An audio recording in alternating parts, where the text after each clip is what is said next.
Welcome the chosen ones. Some people spend lifetimes building equations to explain the universe. Others just feel the answer and never realize the world calls that genius-level intuition. There's a reason mathematicians spend decades mastering formulas, theories, and computational models, the kind that turns chaos into numbers. But here's the twist. Some of you have been doing that your entire life, without a degree, a laboratory, or a Nobel Prize. While they had libraries and controlled experiments, you had gut feelings and pattern recognition. They practiced probability theory. You sensed which decisions would fail. Science calls it implicit learning, when the brain processes information faster than conscious thought. But what happens when that processing goes beyond logic, when knowing isn't calculation but your entire operating system? That's when you stop trying to figure things out, because you already know. You didn't have academic mentors teaching theorems. Life taught deeper. You didn't have formulas, you had consequences. And somehow through all that, you developed knowing sharper than analysis and perception, stronger than data. You became what entire universities trained decades to produce without even realizing it. So tonight, we're not talking about scientists or scholars. We're talking about you, the one who solved what others studied, the one who didn't plan the insight. It just happened naturally, effortlessly, like evolution skipping the textbook and deciding, yeah, let's just make this one different. Because while the world writes dissertations, you lived one written in instincts, hunches, and unintentional brilliance. Number 1, you compute with your soul, they compute with systems. There's a difference between learning to calculate outcomes and living every day inside the answer. Geniuses are taught to break down problems into solvable parts. You had to learn to trust the whole picture before understanding the pieces. They trained to think logically when variables multiply. You learned clarity the instant way when complexity hit. That's not theory. That's lived intelligence. Their insights were programmed through education, study halls, research papers, and carefully measured doses of validation. Yours were sculpted by real-life uncertainty, by moments where overthinking could cost everything. They practiced problem-solving with time limits. You built answers through necessity. That's the kind of wisdom no institution can replicate.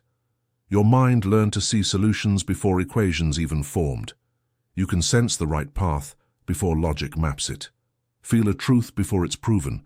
It's not supernatural, it's intelligence refined by exposure. You spent years trusting what couldn't be explained in words, formulas, and pure reason. That's more advanced than any academic training. They were conditioned to follow methodology. You were conditioned to trust an inner knowing that never needed external proof. You don't calculate your next decision. It emerges. When problems arise, your mind doesn't analyze endlessly. It recognizes. You move decisively but not carelessly. Quiet doesn't mean you're uncertain. It means you've already processed deeper. That's what soul-level computing does. It replaces overthinking with recognition, and maybe that's what sets you apart. They solve because they were taught formulas. You know because you sense truth. They were trained to process when the question appears. You've been processing since before you even knew there was a pattern. They run simulations to test hypotheses. You carry knowing in your nervous system like instinct. You didn't gain this through degrees, publications, or intellectual validation. You earned it through confusion, mistakes, breakthroughs, and still trusting anyway. That's why your insights work. They're not built on theory. They're built on reality. So when people wonder how you know things, how you always seem to arrive at the right conclusion when everyone else calculates endlessly, it's because you've already lived through the kind of complexity they're still theorizing about. They studied the problem. You became the solution. Number 2, your chaos became your calculation. Engine uncertainty rewired you in ways you never asked for, but it gave you something few people ever develop. Perception that processes infinite variables instantly. Every confusion, every paradox, and every contradiction turned into quiet training sessions for your intuition. You didn't just survive mental complexity. You absorbed it without realizing it. Each time reality defied logic, you memorized the texture of truth beyond reason. Each time you lost certainty you thought you needed, you learned what genuine knowing feels like. Those lessons became processing power.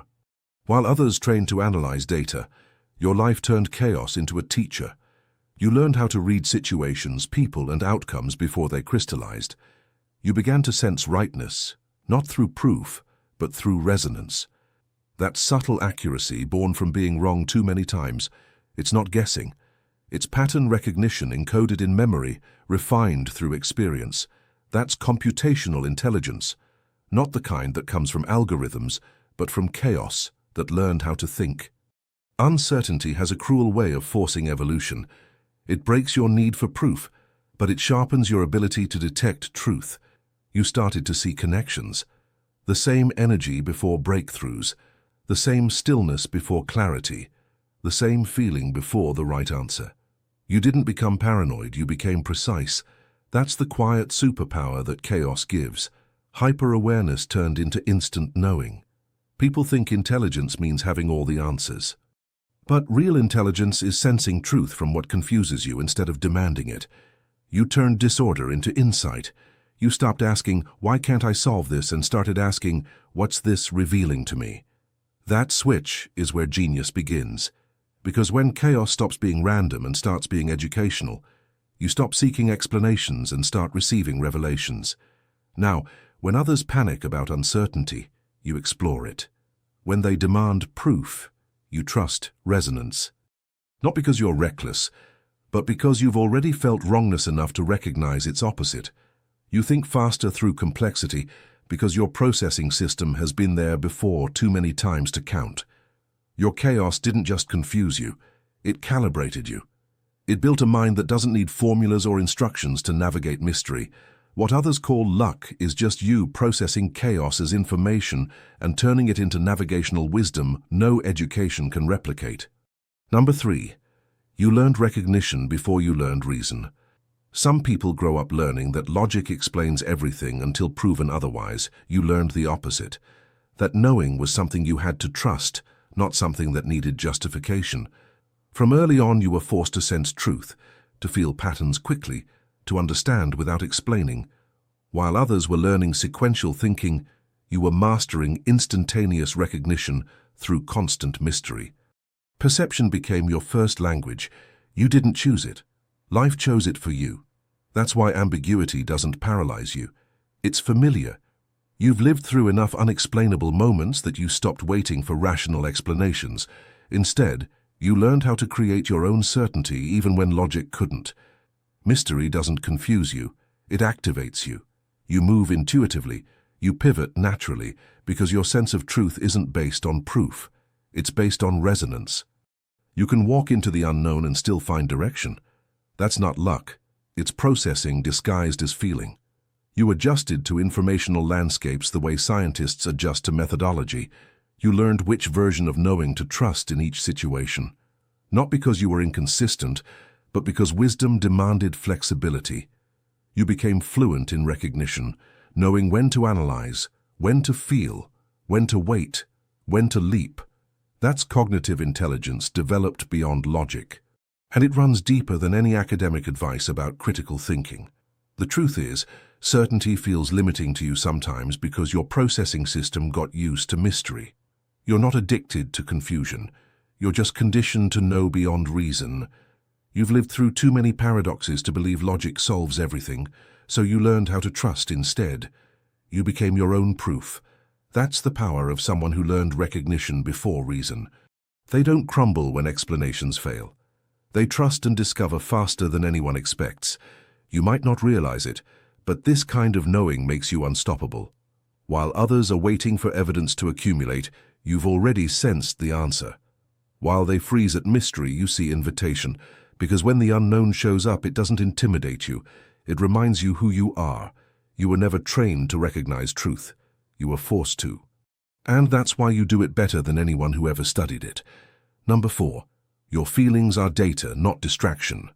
You were taught that trusting emotion meant abandoning logic, that intelligence meant suppression. But the truth is, your feelings were never interference. They were the processing system keeping you accurate. You don't ignore what you feel, you interpret it. Every surge of excitement, every whisper of doubt, every sudden clarity. Those are not noise, they're signals. They tell you when something aligns, when energy shifts, when someone's logic doesn't match their truth. You've learned to read emotion the way others read spreadsheets. Most people drown in what they feel because they dismiss it as irrational. You learn to navigate by paying attention. You can tell when something's right before anyone proves it, not because you're impulsive, but because you've been there too many times. Mystery sharpened your perception. Sensitivity gave you range. You don't just feel emotions. You decode them in real time. That's not weakness, that's intelligence at work. People who think feelings are distractions usually don't know how to process their own, but you've learned to turn them into sensors. Excitement keeps you aligned but not distracted. Doubt protects your boundaries instead of paralyzing your progress. Sadness slows you down just long enough to recalibrate what matters. Every feeling has information.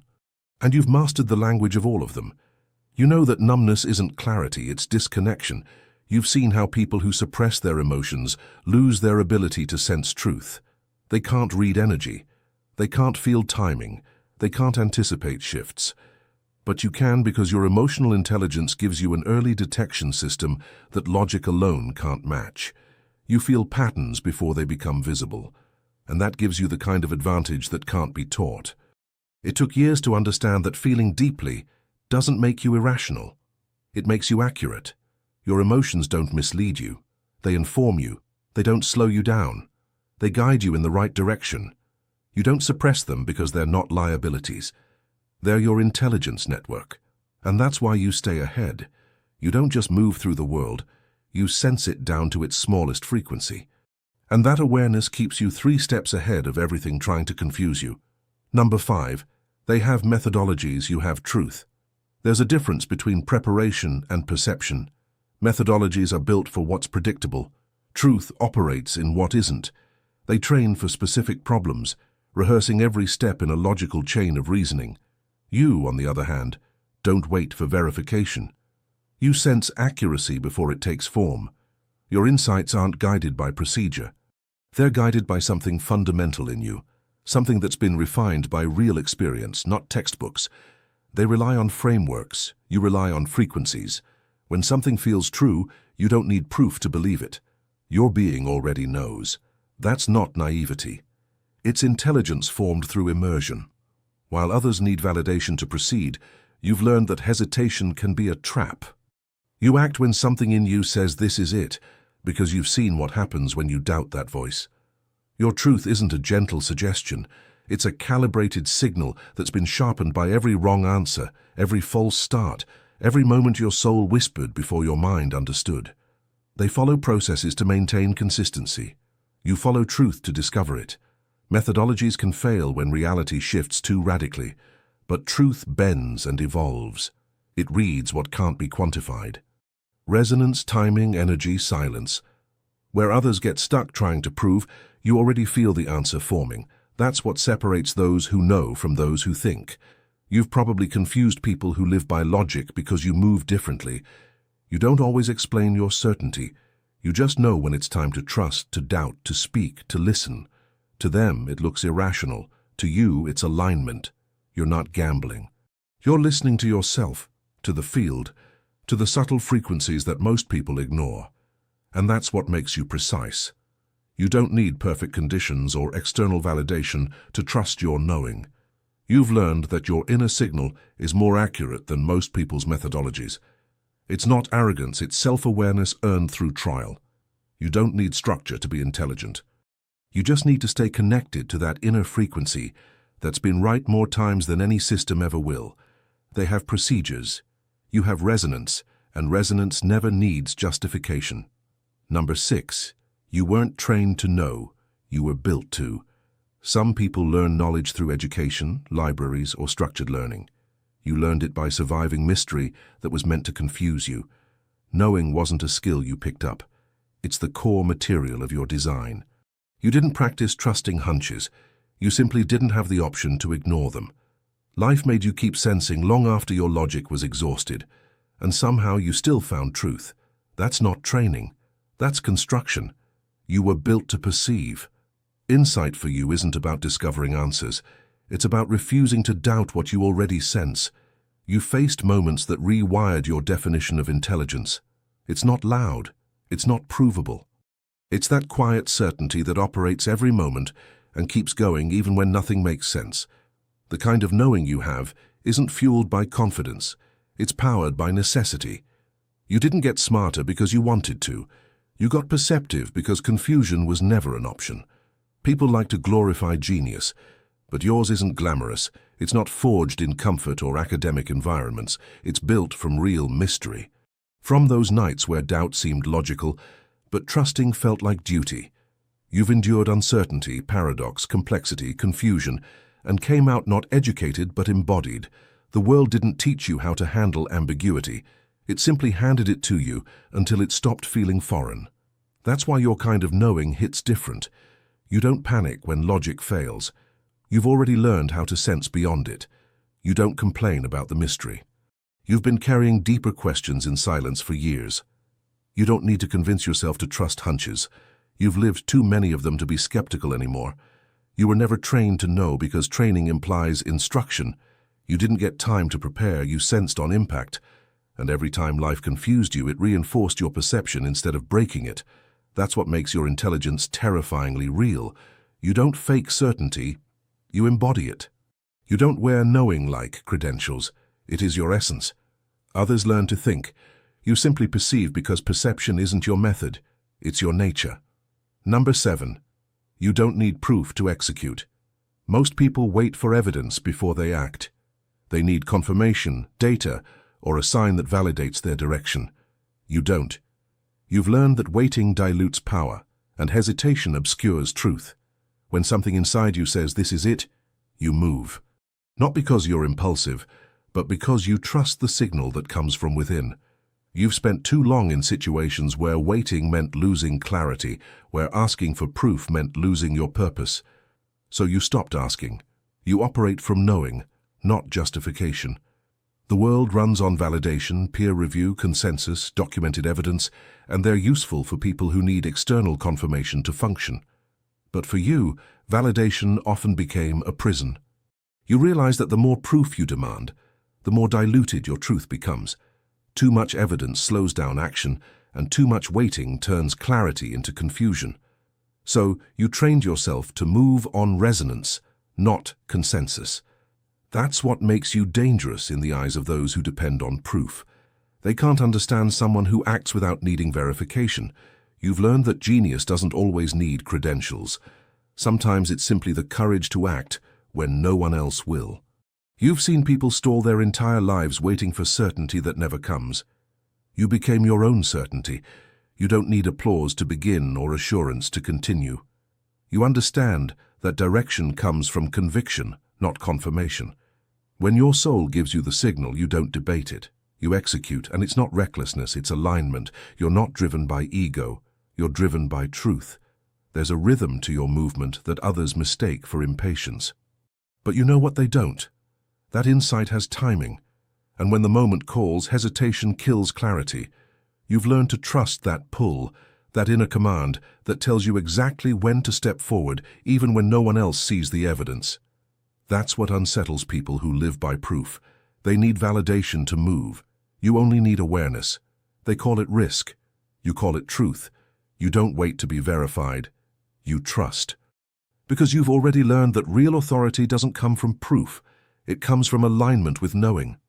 And when you move from that place, nothing and no one can stop you. Number 8. Your stillness isn't peace. It's processing rewired. People think you're centered because you're calm.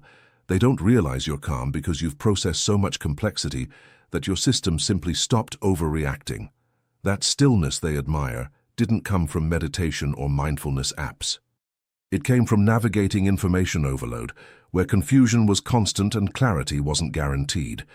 You didn't learn calmness in simplicity. You learned it in chaos.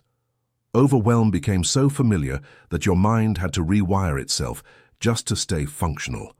What looks like peace is really adaptation, a processing system that learned not to waste energy on what it can't immediately solve.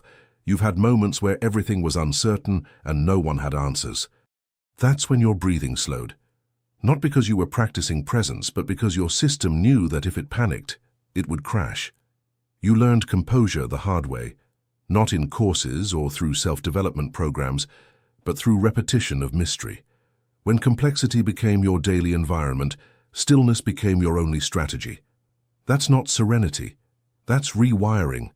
People misunderstand that. They call you detached or too calm, as if stillness means you don't care. What they don't see is how your calm isn't the absence of processing. It's processing mastered through necessity. You felt confusion in private, wrestled with paradox in silence, and still showed up. That rewired something inside you.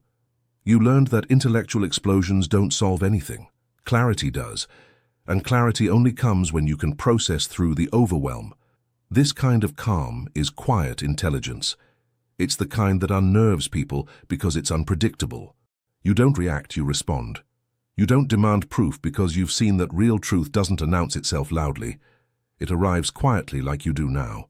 You've become the person who can stand in the middle of informational chaos and still think clearly. That's not because you're fearless, it's because confusion stopped being new a long time ago. So when people mistake your calm for peace, let them. They don't need to know that every breath you take in complexity is backed by years of conditioning. Not from training programs, but from life itself. You didn't learn stillness, you became it. Not by choice, but by necessity. And that's why your silence doesn't mean serenity. It means you've already processed worse and decided not to flinch. Number 9, you see connections. Others call coincidence. You don't believe in random anymore. Not because you're paranoid, but because you've seen too much to think everything just happens. Life trained your mind to connect information that most people don't even notice. Where others see chance, you see sequences. Where they see coincidence, you see causation. Mystery forced your brain to start recognizing patterns. The feeling someone gives before revelation. The silence that comes before breakthrough. The gut sense that always proves accurate. That's not superstition. That's pattern recognition born from immersion. When you've been through enough cycles, your awareness sharpens. You stop taking surface information at face value and start watching for deeper connections. You notice the smallest correlations. Timing, energy, repetition, the things most overlook because they're still trusting appearances. You learn that nothing repeats by accident. Every insight, every confusion, every lesson came dressed in different contexts, but carried the same signature. So you started paying attention. That awareness turned into precision. While others dismiss their hunches, you analyze them. You don't ignore discomfort anymore. You investigate it. If something feels connected, you don't rationalize it away because you've learned that ignoring patterns only leads to confusion that could have been avoided. You see meaning in synchronicity, truth in resonance, and warning in repetition. That doesn't make you obsessive. It makes you informed. You've built your own mental network, tuned by experience, sharpened by mystery, and verified by results. The ability to see patterns is what keeps you steps ahead. You can read situations before they crystallize. You can tell when someone's understanding shifts before they even realize it themselves. You know when energy starts changing in a conversation. People might call it coincidence, but it's just awareness they haven't earned yet. Mystery trained your perception. Every confusion was a lesson in information flow. Every paradox a masterclass in recognizing connections. You don't chase luck because you've learned to anticipate patterns. You don't rely on chance because you've studied rhythm. You see the loops reality runs in, and that allows you to transcend them. You've turned observation into navigation. While others move blind through repetition, you navigate with precision, because to you, nothing is random. Everything leaves a signature. And you've become the kind of person who knows how to read it. Number 10. Your intelligence wasn't built in libraries, it was built in wilderness. Real intelligence doesn't come from textbooks or lectures. It comes from navigating territory with no map, the kind where you've had to trust instincts over instructions. You've processed mystery more times than you can count, and every time you thought it was impossible, something inside you found a way through. You've navigated confusion, paradox, complexity, and ambiguity that once defined you. Each mystery stripped you down, and from that emptiness, something sharper and clearer emerged. That's why your intelligence feels different. It's not about information, it's about navigation. Libraries build knowledge, but wilderness builds wisdom. And your kind of intelligence wasn't shaped by education. It was forged through exploration. You've had to find truth from nothing so often that you stopped fearing the unknown. Every confusion became a blueprint for insight. Every mystery became a lesson in trust. You stopped begging life for answers because you realized it was never meant to give them easily. The searching was the training. You've navigated unknown versions of reality. The ones that believed everything had explanations. The ones that waited to understand before moving. The ones that apologized for not knowing. They didn't disappear in vain. They made room for the version of you that doesn't depend on proof, that doesn't break when clarity fades, that knows silence isn't ignorance, it's intelligence gathering its focus. Each mystery taught you something no teacher could. That unknowns are simply reality shifting to make space for something more evolved. That's why you move differently now. You're not scared of not knowing because you've already mastered mystery. You don't panic when explanations fail because you've found truth better every time. What others see as recklessness is just clarity, a deep understanding that growth requires releasing what can't come with you. You've become precise with your attention, selective with your certainty, and ruthless with your exploration. Your intelligence wasn't educated. It was discovered. It rose out of confusion, silence, and complexity. You've been to your own unknowns, released your old certainties, and walked out with perception sharper and a mind steadier. And that's why nothing can intimidate you now, because you've already faced mystery in every form except surrender. You don't read books, you read reality, and that's a kind of intelligence no library can build. Number 11, they mastered theories, you mastered truth. Academic halls can teach concepts, but they can't teach reality. You've lived through experiences no hypothesis could ever recreate. Paradox, mystery, uncertainty, confusion, existential questioning. You didn't face theoretical problems. You faced existence. While others studied how to respond to complexity, you had to navigate it without frameworks, formulas, or safety nets. You didn't run experiments.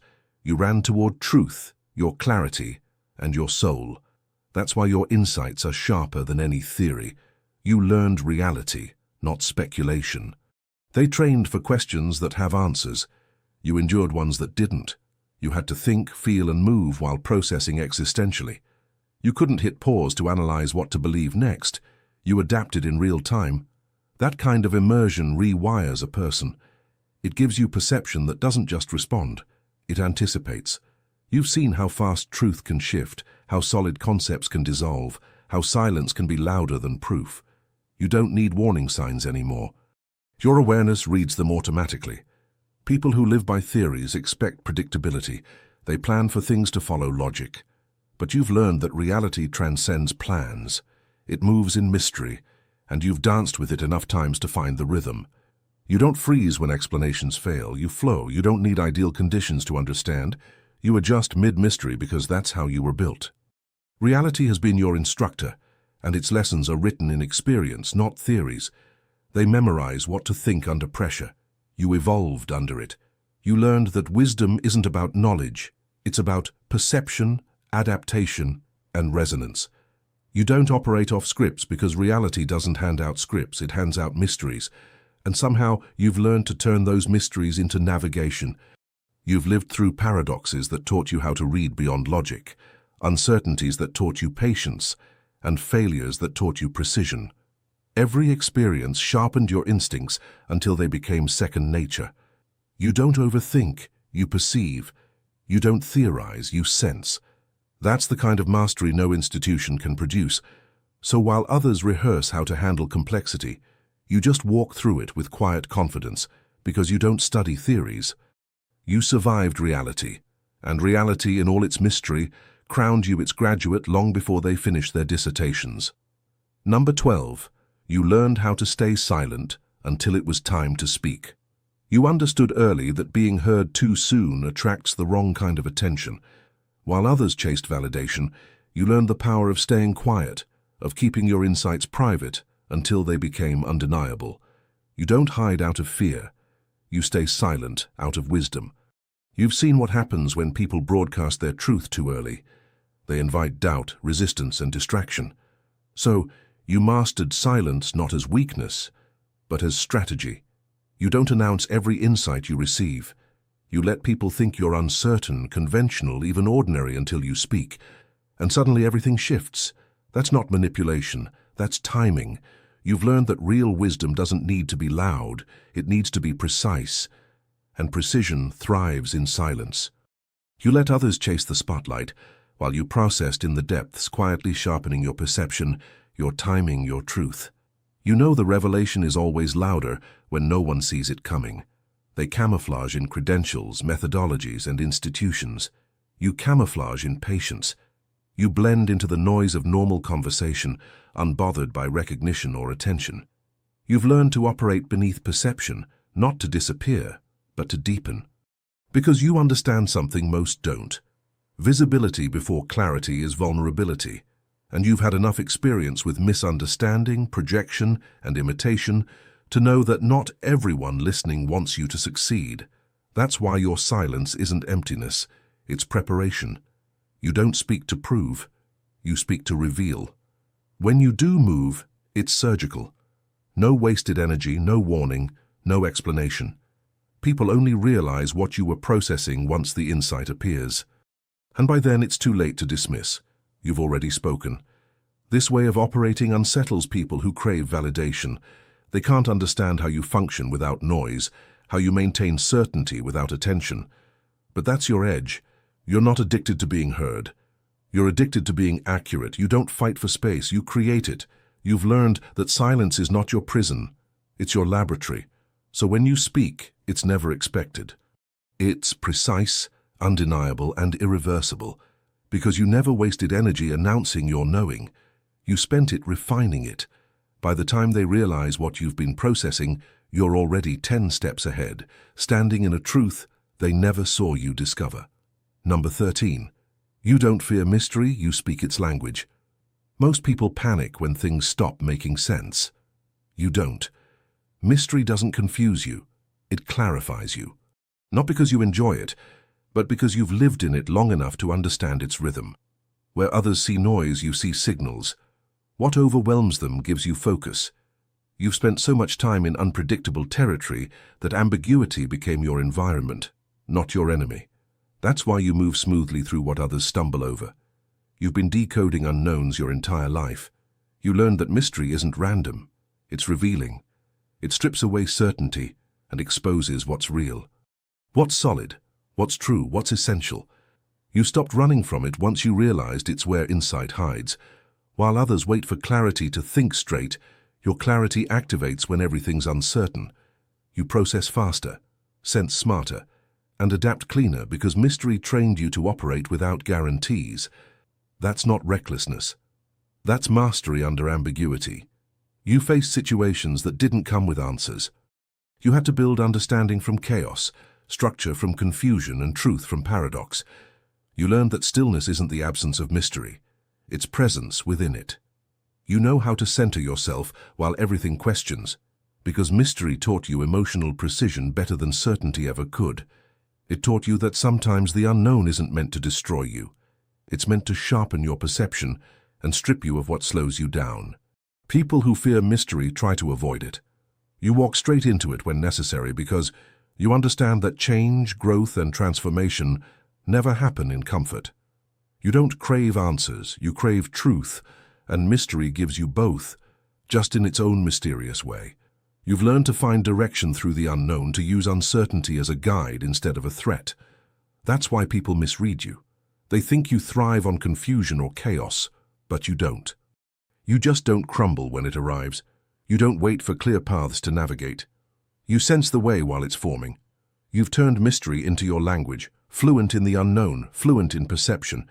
And that's why when others break down, you break through. Because what they call confusion, you simply call clarity forming. Number 14. You became the answer you were trying to find. There was a time you waited for someone to explain things, someone to teach you, guide you, or at least validate what you were sensing. But clarity never came the way you needed it to.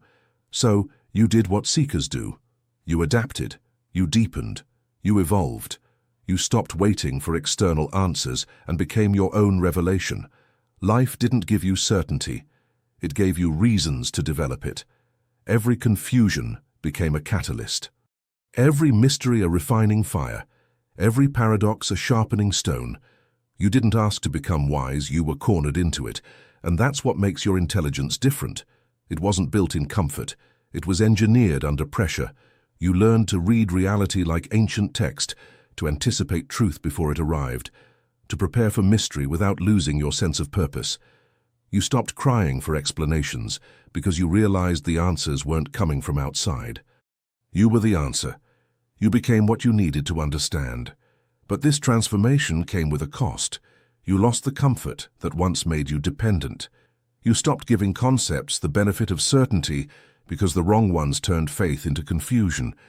You became sharp, not to wound, but to protect anything that smelled like illusion. Somewhere along the way, knowing became your second nature, and doubt became a luxury you couldn't afford. Yet within that there's power, because every question you've answered is proof that you were once lost and still couldn't be defeated. Now you move differently. You don't question easily, and you don't rely on external validation. You carry yourself with a quiet certainty that unnerves people who mistake stillness for uncertainty. They can't understand that your silence isn't doubt, it's recognition. You've learned that you don't need to explain when your presence already says, "I know." You are the answer that life accidentally created, not the kind that preaches, but the kind that embodies without hesitation, that understands without apology. You no longer seek truth in others. You are truth for yourself. Everything you went through wasn't meant to confuse you. It was meant to evolve you. And now you're not just seeking the answer, you've become the clarity that reveals it. All of this comes together to reveal a truth that most will never understand. What you call intuition, the world calls mastery. While others spend decades in institutions, laboratories, and controlled studies, you've been trained by existence itself. Every mystery, paradox, confusion, and breakthrough you endured wasn't a setback. It was a lesson in perception, awareness, and wisdom. You didn't need credentials, mentors, or validation. Life's deepest mysteries shaped you into someone who can move through complexity with calm, read patterns in what seems random, trust knowing over proof, and act decisively without permission or applause. You've become a living paradox, silent yet profound, calm yet dynamic, unseen yet undeniable. Your insights aren't just reactions, they're evolved recognitions. Your intelligence isn't just knowledge, it's the architecture of your very being. Your feelings aren't distractions. They're sensors guiding you, alerting you, giving you accuracy when others are blind. You didn't merely learn, you transformed into the wisdom you once wished existed to guide you. A force honed by necessity, sharpened by experience, and refined by mystery. Every step you took, every mystery you endured, every version of yourself you transcended, all contributed to a singular truth. You weren't just living life, you were mastering it. And mastery doesn't come from repetition, study, or rehearsals. It comes from reality, raw, unfiltered, mysterious reality. And you've lived it better than anyone ever could in theory. The lessons others spend years learning in controlled classrooms. You learned without permission, without preparation, and without guarantee of understanding. And yet here you are, more perceptive, more aware, and more capable than most will ever be. This is why your presence is felt even when silent, why your insights leave impact long after they're shared, and why your knowing outpaces what others call intelligence. You are the embodiment of unintentional genius, the product of life's deepest mysteries, transformed into mastery that no institution could ever replicate. If this message resonated with you, if you feel that spark of recognition deep within, don't forget to join our journey. Subscribe to the channel for more powerful insights. Like this video to amplify its impact. Comment to share your experience and perspective, and share it with someone who needs to hear this today. Your story, your mastery, and your wisdom are part of something greater. And together we rise sharper, deeper, and unstoppable. Stay blessed always.